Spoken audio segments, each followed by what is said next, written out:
ভীষণ স্যাটিসফ্যাকশনের একটা জায়গা থেকে আপনাদের কাছে একটা জিনিস শেয়ার করতে ইচ্ছা করলো, যে বন্ধুত্বের বিশ্বাস যে কতটা গভীর হইতে পারে তার একটা প্রমাণ দেই।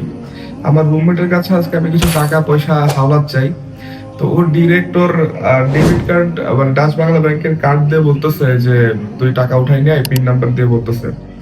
তো বন্ধুত্বের জায়গাটা আসলে যে কতটা গভীর, কতটা বিশ্বাসী হতে পারে তার একটা প্রমাণ আর কি। ভীষণ আত্মতৃপ্তি লাগে এই বিষয়গুলো থেকে। বন্ধুর বিশ্বাস করে দেওয়া কার্ডটা নিয়ে যাচ্ছি টাকাটা উঠাইতে, চলে আসছি মোটামুটি বোটের সামনে।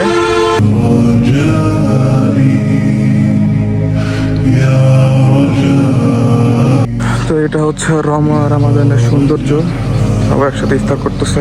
অবশ্য তো উঠানো শেষ, ইফতারের সময় হয়ে যাচ্ছে, তাই ইফতার কিনে নিয়ে আসি।